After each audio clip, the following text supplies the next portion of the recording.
Selamat pagi semua, kembali lagi bersama Putri D dalam mata pelajaran Ilmu Pengetahuan Alam. Sudah siap untuk belajar? Tetap semangat untuk belajar di rumah ya. Pada video kali ini, kita akan belajar tentang penyesuaian diri hewan terhadap lingkungan. Untuk itu, simaklah video ini dengan baik. Pada video kali ini, kita telah memasuki tema 2, yaitu tentang penyesuaian diri hewan terhadap lingkungan. Nah, yang pertama itu ada adaptasi. Apakah yang dimaksud dengan adaptasi?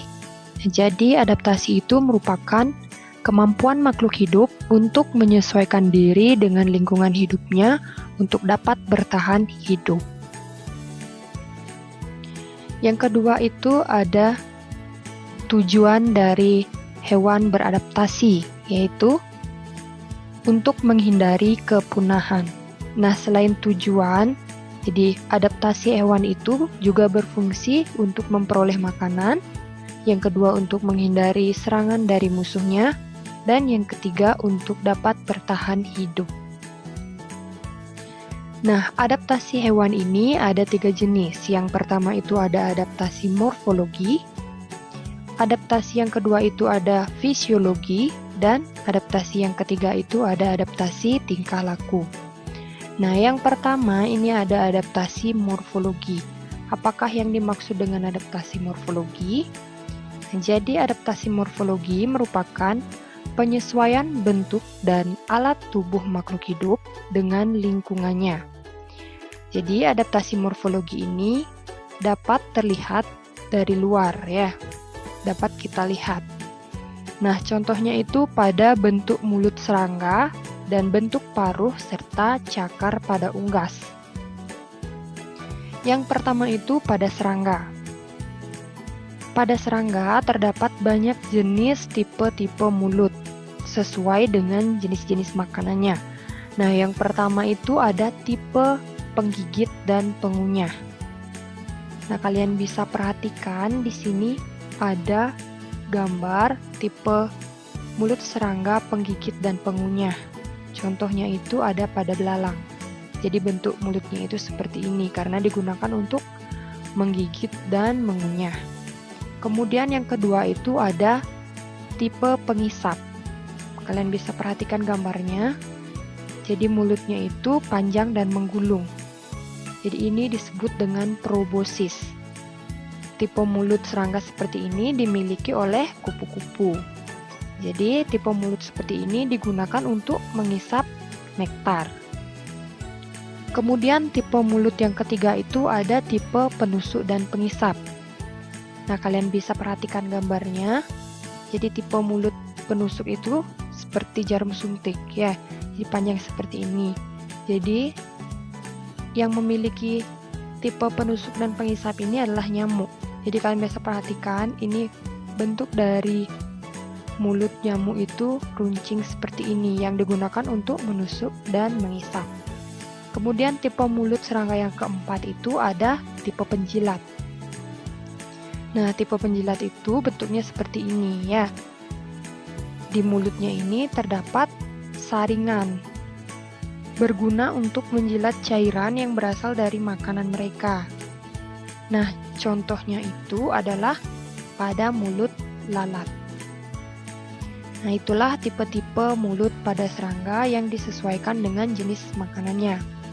Kemudian contoh adaptasi morfologi yang kedua itu ada pada burung, yaitu bentuk paruh burung. Nah, bentuk paruh burung juga berbeda-beda disesuaikan dengan jenis makanannya. Yang pertama itu ada paruh burung pemakan biji.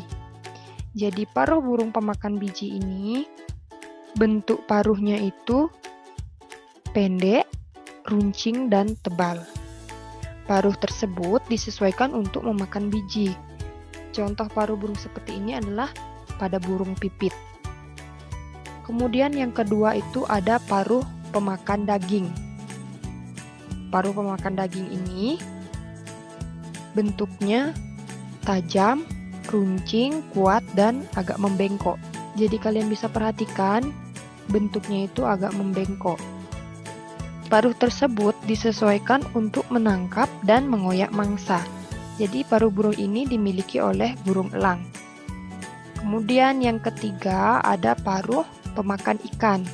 Bentuk panjang dan memiliki kantong yang disesuaikan untuk menangkap ikan. Nah, jadi kalian bisa lihat ini merupakan kantong yang digunakan untuk menangkap ikan. Nah, paruh seperti ini dimiliki oleh burung pelikan. Nah, kemudian yang keempat ada paruh burung pengisap madu. Bentuknya itu panjang dan runcing. Paruh tersebut disesuaikan untuk mengisap nektar bunga. Paruh seperti ini biasanya dimiliki oleh burung kolibri. Berikutnya ada paruh burung pemakan serangga. Bentuknya itu panjang dan juga runcing serta tajam. Paruh tersebut disesuaikan untuk mematuk kayu dan menangkap serangga. Paruh seperti ini biasanya dimiliki oleh burung pelatuk. Kemudian yang keenam yaitu paruh berbentuk sudu. Ini maksud sudu itu adalah ini ya, paruhnya yang berbentuk seperti ini disebut dengan paruh berbentuk sudu.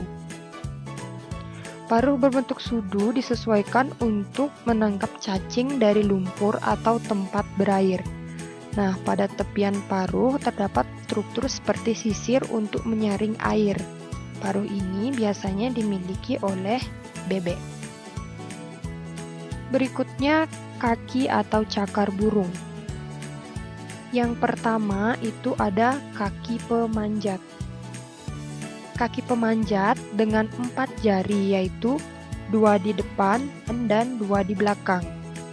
Kaki tersebut memudahkan burung memanjat dan mencari serangga di pohon. Nah, cakar seperti ini biasanya dimiliki oleh burung pelatuk. Yang kedua yaitu kaki petengger.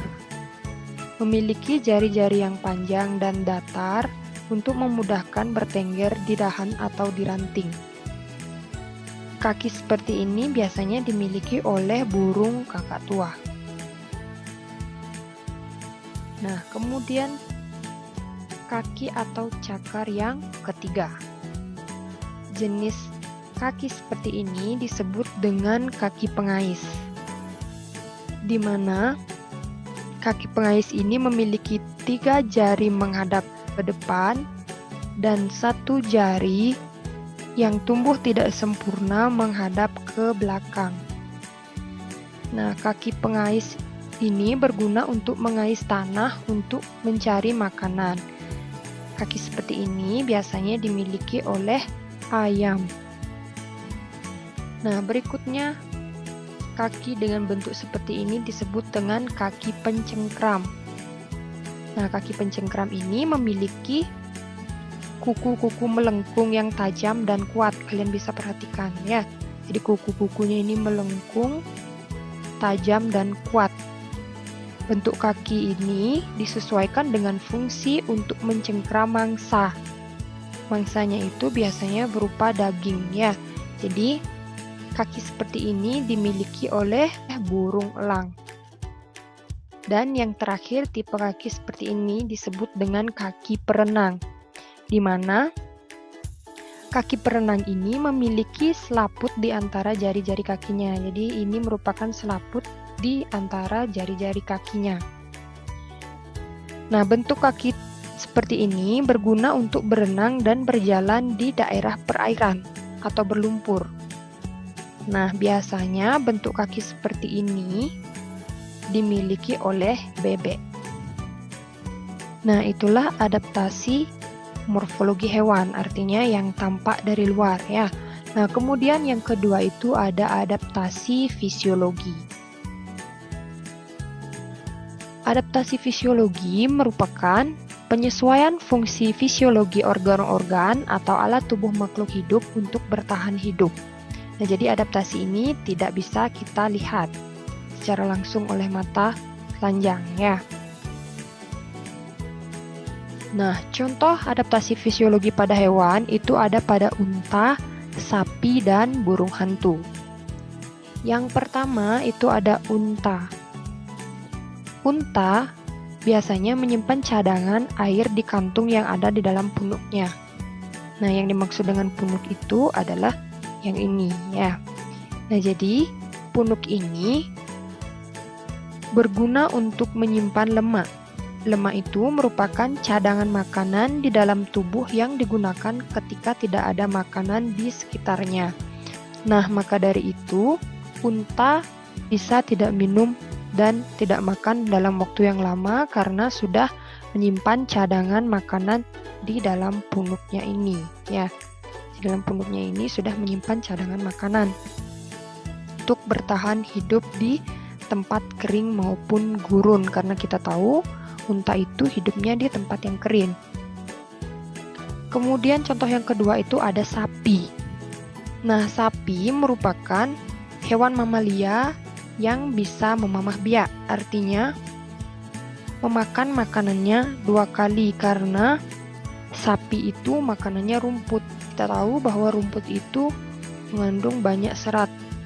Jadi yang di dalam saluran pencernaannya terdapat enzim selulase. Nah, enzim tersebut membantu pencernaan dari sapi, memakan rumput-rumputan yang tinggi akan serat, seperti itu. Kemudian contoh yang ketiga itu ada burung hantu. Burung hantu akan memiliki penglihatan yang tajam pada tengah malam hari, sehingga burung hantu memudahkannya untuk mencari makanan atau minuman pada malam hari. Jadi penglihatannya itu sangat tajam ya.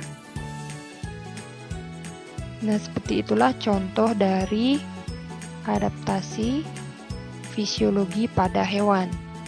Nah, selanjutnya yang ketiga itu ada adaptasi tingkah laku. Apakah yang dimaksud dengan adaptasi tingkah laku?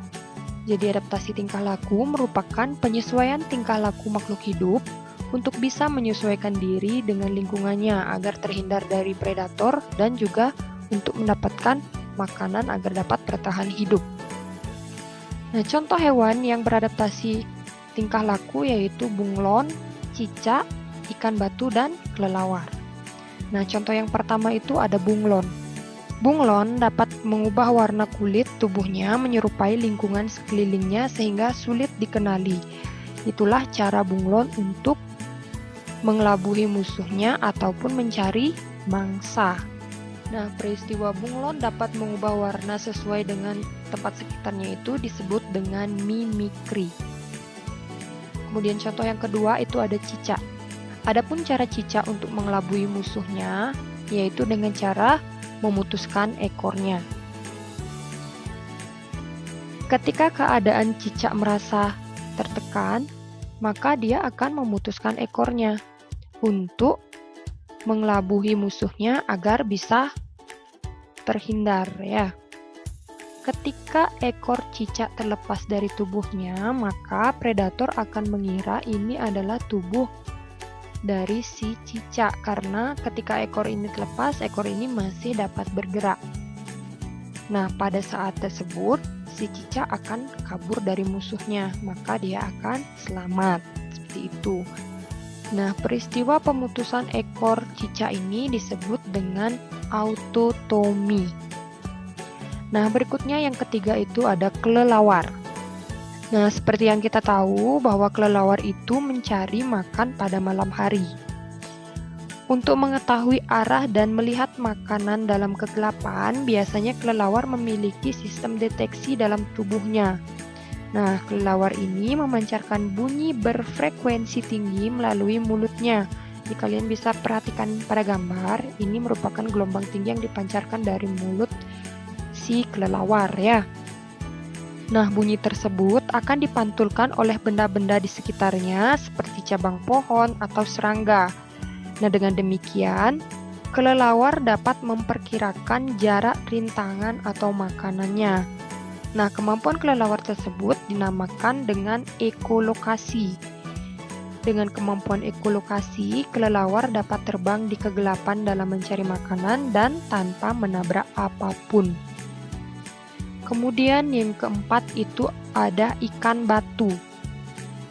Ikan batu pandai menyamarkan dirinya menyerupai bebatuan karang. Jika secara tidak sengaja tersentuh, maka ikan batu ini akan kabur secepat mungkin. Nah, peristiwa ini pada ikan batu disebut dengan kamuflase. Jadi tujuan dari kamuflase ini yaitu untuk menghindari predator dan juga untuk mendapatkan mangsanya. Nah, itulah cara-cara hewan untuk beradaptasi dengan lingkungannya. Jadi bunglon melakukan adaptasi yang disebut dengan mimikri, kemudian cicak memutuskan ekornya disebut dengan autotomi.